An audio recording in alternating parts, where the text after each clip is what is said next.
It's the best-selling Irish whiskey in the world. So, we can't talk about Irish whiskey without talking about the green bottle. Let's jump in and have a look.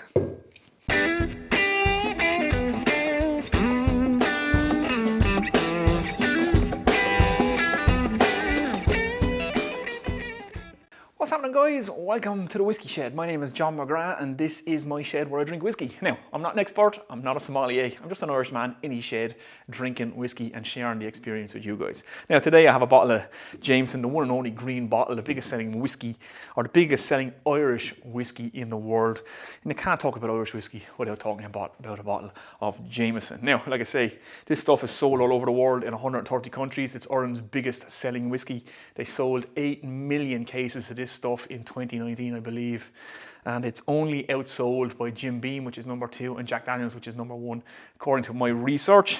However, if you include the Indian market, and there's no reason why you shouldn't, then Indian whiskey is actually the biggest selling whiskey in the world. There's over 1 billion people in India, and when you factor in how much whiskey they drink and Indian brands of whiskey, then Jameson is down around number 10 in the world, I believe, just outsold by Jim Beam and Jack Daniels, like I say. So, Jameson, a famous Irish product. It's as Irish as Guinness and potatoes, even though John Jameson came from Scotland and potatoes came from America.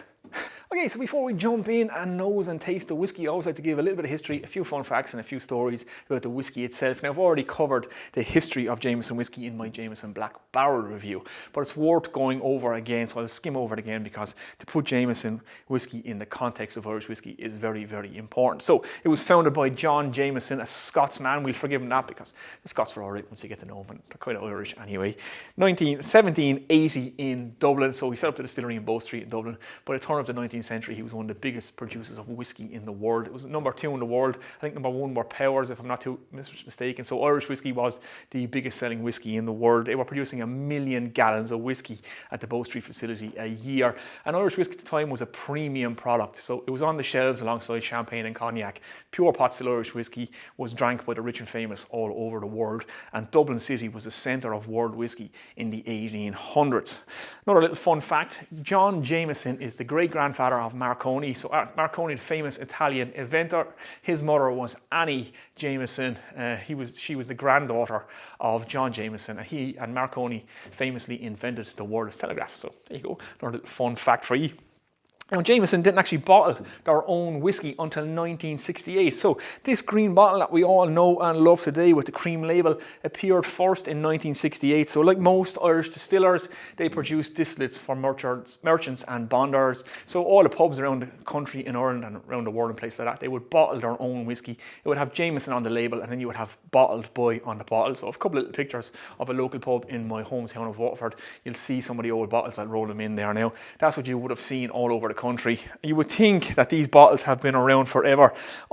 As I got into whiskey, only learned this fact as well, that Jameson only bottled the first bottle of whiskey in 1968. Now, without going too deep into the history, the whole Irish whiskey industry collapsed. I've said this in multiple videos already. Due to the events of history, you had the Irish Civil War, the famine, the War of Independence, with Britain. Then you had Prohibition here in Ireland and in America. You had the trade war with Britain. So in America, when Prohibition happened, it destroyed half the Irish whiskey market. And then when we got independence from Britain and we went into entered a trade war with Britain, Britain shut off the rest of the world to Irish whiskey. So both markets, both America and the Commonwealth, were shut off to Irish whiskey. It collapsed the Irish whiskey industry. And it got a bad reputation because of the bootleggers in the United States. Because Irish whiskey was a premium product, they were making what they called gut rot in bathtubs, basically poutine or moonshine.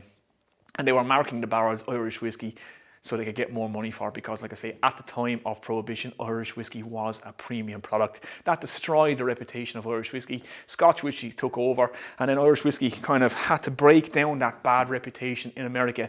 And I reckon now in the next couple of years, Irish whiskey will actually outsell Scotch in America for the very first time, and it's down to Jameson. So, when the Irish whiskey industry collapsed, you had Powers, you had Cork distillers, and you had Jameson. They all got together, formed Irish distillers. They even had Bushmills as well. So They all consolidated to Middleton and Cork. A new distillery was built there. It had gotten so bad, I think they were only running the pot stills for 3 days out of every month. That's how bad the Irish whiskey industry had gone. It was nearly completely wiped out. They were bought out then later on by Pernod Ricard, one of the biggest spirit producers in the world. That kind of opened up the world market again to Irish whiskey, and they put all their money behind Jameson. They used this to kick down doors across the world to sell Irish whiskey again, and this became the biggest selling Irish whiskey in the world. So it did open the doors for a lot of Irish whiskey. It is a budget Irish whiskey, and it put Irish whiskey back on the map, and that's all down to this green bottle Jameson. So let's get in and nose and taste it.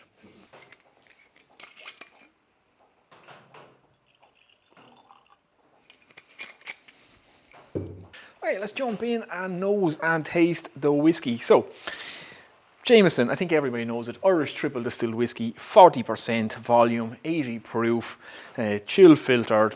It has colouring in it, I imagine. It's a mix of grain and pot still whiskey. I think it's about 70% grain whiskey. It's probably about 3 years old.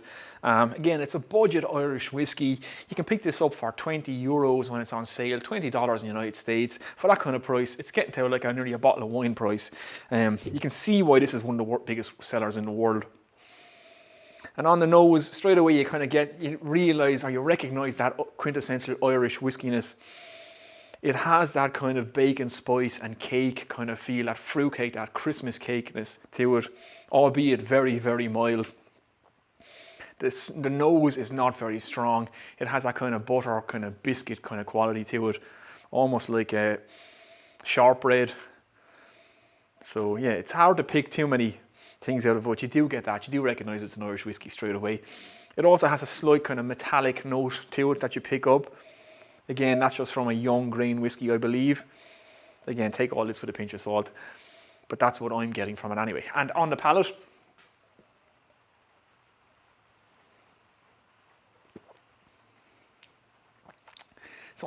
again, Jameson is everything that you get on the nose. It's very light, very mild, but it's nice. There's nothing offensive about it, nothing challenging about it. It's not like an expensive whiskey. It's not going to dance around your mouth. It's not going to magically change from one note to another like some of the expensive whiskies does or do. But again, it's that kind of buttery, biscuity, bacon spice flavour, very mild, slight metallic note, a little bit of a finish that lingers. There's no burn of the ethanol, there's no peppery note to it.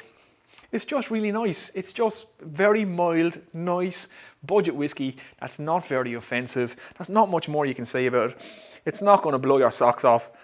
Is there better budget Irish whiskies on the market? Well, I tried Slane in the last video.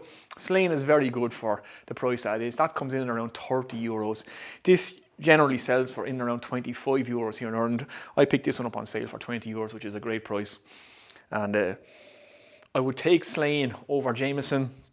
But as a budget Irish whiskey, you can't go too far wrong with this. It's great for mixing in cocktails. It's lovely in an Irish coffee. That's why it's one of the biggest selling whiskies in the world. Like I say, it's not going to blow your socks off, and it's not very offensive.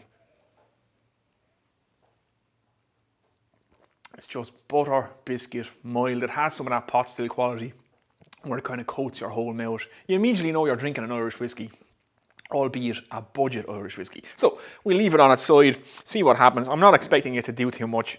There's going to be no surprises with this one. But we leave it for about 10 minutes, see if it opens up, see if we can pull anything else out of it. Okay, so having left it set for 10 minutes, we'll see if it's opened up much. I don't expect it to, but yeah, there's a slight floral note to it as well. Not very strong. That metallic note, a bit of bacon spice. Hasn't changed too much. Again, it's a budget Irish whiskey. It's €20. On the palate,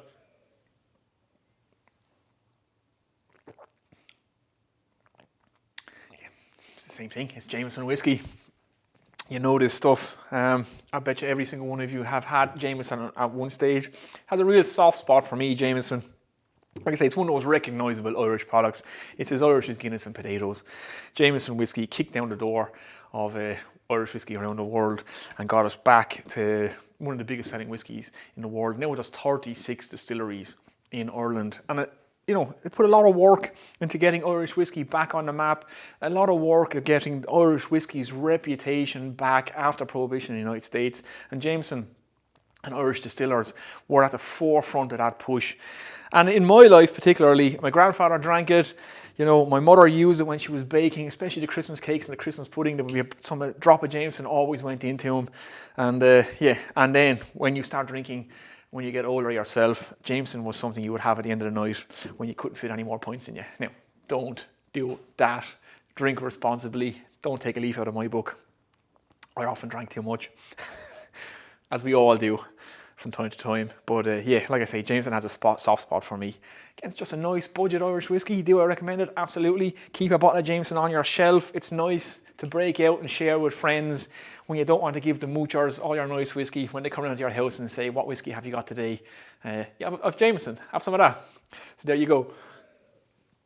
So there we go, guys. That has been my opinion on Jameson Triple Distilled Irish Whiskey, the biggest selling Irish whiskey in the world. €20, $20. You can't go wrong for that price. Like I say, it's getting close to a price of a decent bottle of wine.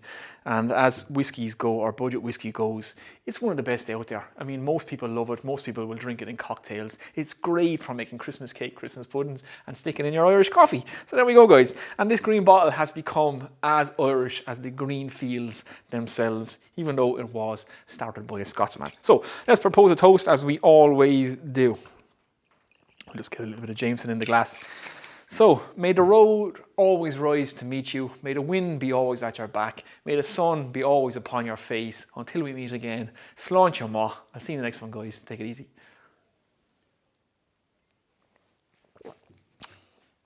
Yep, there's nothing wrong with that at all. For €20, that's for sharing with friends.